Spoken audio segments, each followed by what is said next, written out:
Hey guys, what's up? And welcome to part 1 of our in-depth guide about how to build a gaming computer, or any computer for that matter, but gaming gets more views. So, here we have a in-depth look at how to put together a motherboard. This will be part 1 of our, I don't know how many parts, but basically we're going to talk about every possible thing that can be put on our motherboard while it's outside of the case, aka what you should do before you put your motherboard in the case.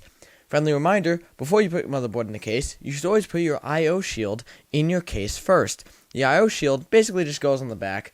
It kind of goes in like that in the case. So basically, you just shove it in the case. But we'll talk about that when we get to the case segment. So, right here we have a motherboard. This is our MSI X470 Gaming M7 AC.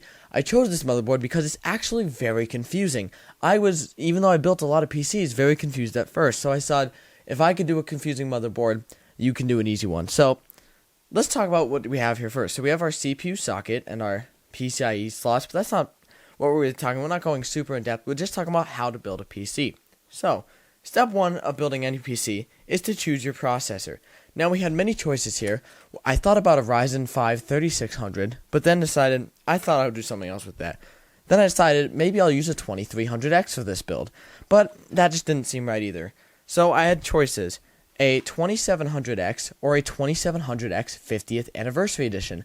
Well, I have plans for this one, so I'll be using the Ryzen 7 2700X 50th Anniversary Edition signed by the very own Lisa Su. So, first step is you open your processor. Be very careful. Now, it does have a protective sleeving, I guess you can call it a case, that it goes in, but just be very careful because the pins are very delicate. And I have broken 3 processors so far, though I have managed to fix all 3 of them. So, you take your processor out carefully, and in the socket, so we have our processor right here, and we have our AM4 socket on our X470, B450, etc. chipset motherboard. And the first step is going to pull out slightly and pull the socket until it fully opens. Now, we have an open socket. So another thing weird about this motherboard is, I believe, nope, never mind. Okay, so great thing, honestly, I'm surprised a lot of YouTubers haven't pointed this out. They always say, oh, line up, there's a gold triangle and what appears to be a gold triangle, but it actually looks more like a circle on the corner of the board, and you should line those up. Well, what I just say is that, see the Ryzen logo on this? See how it says Ryzen? It's supposed to be sideways. Facing, if the motherboard's facing away from you like this, it'll be to your right, and if it is facing you the way it normally is, it's always to your left. So the Ryzen logo should be sideways to your left if the motherboard is facing you. So, just like this, you pop it in. Don't even check the arrows. Make sure it is fully in there, like ours didn't go in right away. There we go. Push it down. And if it's fully in, you can push on it and feel comfortable. You can move it around a little bit, and it's not moving anywhere. If it's not fully in, aka you leave it on top like this, it just won't, it'll move around, and you should not close the socket. So make sure your socket is fully open, and just socket in there. Push it down on every side, and now you're safe to just, with a little bit of force, push down the lever, and your CPU is now firmly set in place. So, next step is, some people do, they do their cooler now or whatever. Depending on what kind of RAM you have, it might be smart to do your cooler first and then your RAM, but we're just using the stock cooler today, so we're going to be doing RAM and then cooler. So, we have 16 gigs of Trident Z Neo today. I chose this RAM because it's very tall, so any incompatibilities will be addressed in this video. I'm assuming stock cooler usage is common. So, basically, you take your Trident Z in this case, or your RAM, and you'll notice on DDR4 there is gold pins on the bottom. In the middle, quote unquote, I think you can't see the whole me. There's a notch. That notch is not directly center. On the board, there are 4 RAM slots, or this board specifically, there are 4. Some have 8, some have 2. Each one of them has a little thing in the middle, a notch, the opposite of a notch, I guess you can call it. And you want to line up very carefully in slots 2 and 4, because we're doing dual channel is this board, and we're going to have 1 DIMM per channel. So slots 2 and 4, we're going to open the latches on both sides and line it up very carefully. Now, another tip that I have, kind of like how the Ryzen logo is always sideways to your left, the RAM sticks, usually the sticker on them, RAM sticks usually have this sticker on them, is usually facing inside towards the CPU. As a general principle, if you really can't figure it out, and then you can just see if it's lined up and push down with some force. And it'll snap in place, and you know you've installed one of your RAM sticks. And now it's going to install the second. Just the same. So our Trident Z Neo is now installed. Next step, now is the cooler. So, we're using the stock, actually let me grab the other one. Now, I know they're the same. I just grabbed another stock cooler, but this is the one that came with this processor, so I thought I might as well. So we're using the stock AMD Wraith Spire cooler, which is very simple. It comes with pre-applied thermal paste. Now, if you don't have pre-applied thermal paste, all you're going to do is take some not pre-applied thermal paste, some regular thermal paste, and you're going to put a small amount on it. Realistically, I will try to remember to link a Gamers Nexus video below where he talks about how much is too much. Realistically, it's better to have way too much than too little. So honestly, as long as there's not thermal paste leaking all over your motherboard, you should be absolutely fine in terms of too much. So, but stock coolers, they have this nice little thermal pad paste thing, whatever you call it, already put on. So we're going to line up the AMD logo so it's facing upright. It's actually taller than the camera. Let's zoom out a little bit so we can see this process installation fully. Much better. So, we're going to take our Wraith, whatever, cooler, and we're going to line it up so the AMD logo is facing up, and since the motherboard is opposite what I'd normally install it, up and towards me. So, you'll notice these two kind of holder things, I guess we're going to call them, I don't have the correct terminology, on the sides, and the cooler has these latches. You're going to take the latch that does not have this side, so you're going to take the one side that has no little pushy thing on it, and you're just going to line it up to the bottom of the socket and get that aligned and latched on there. Now, you're going to take the other side, have it fully pushed down, and you're just going to give it a little help, maybe line it down. And now, you're going to want to apply what I would consider a very uncomfortable amount of force. So,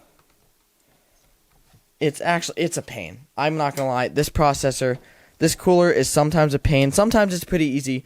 It honestly, as far as I've done it, as many times as I've done it, it's been completely inconsistent every single time.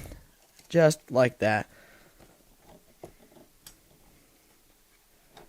Like I said, this time, really hard. Last time, pretty easy.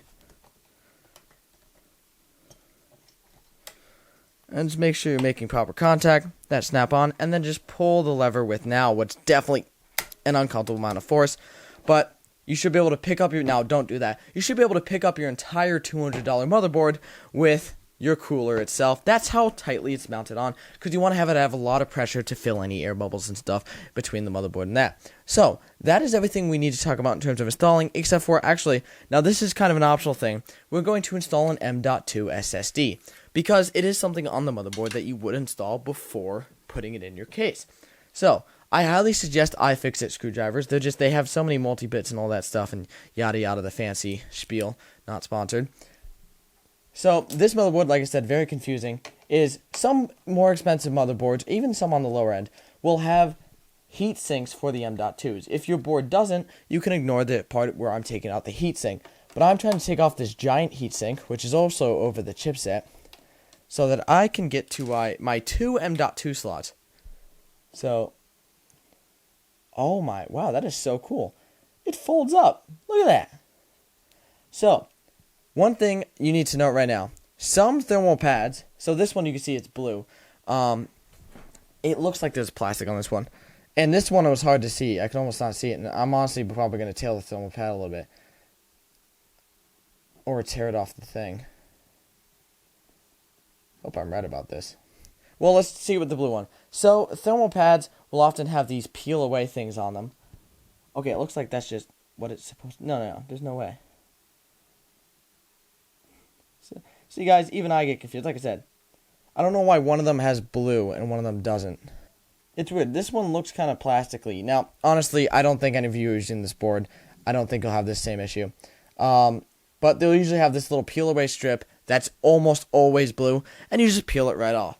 So I think this feels weird and plastically. I don't even care at this point. So you're going to line up your what will be an SSD, a M.2 SSD. Now this is the non-NVMe kind, so it has two little notches in it instead of one, which an NVMe has. Basically, you want these chips on the front to be facing upwards, and just like that. Now, if yours is a non-NVMe SSD, honestly, this part doesn't even matter because it's not going to get hot enough.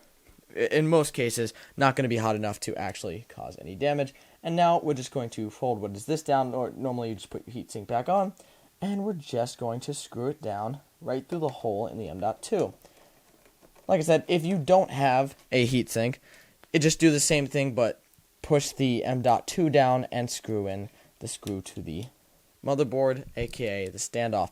Now, if your board doesn't have a standoff pre-installed, it'll come in your motherboard box for you to install yourself. And just like that, our motherboard is ready to be put in the case. While I'm here, I do want to talk about some extra connections. We'll talk about this again in the power supply part of the video, where we talk specifically about which wires go where. But I'm going to talk about the connectors here. Down here, this specific port, it has two red arrows. This is a USB-C front panel connector port. It is meant for, well, USB-C front panels.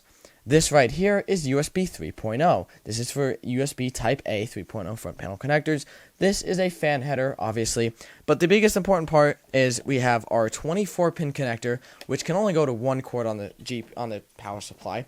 And then at the top, our motherboard's complete, so we can hold it up like this. Oh, wow. You guys can't even see it. At the top, this is so dangerous, I'm holding right off of it, we have EPS connectors. These are your 12-volt connectors that are specifically designed for your CPU's power delivery.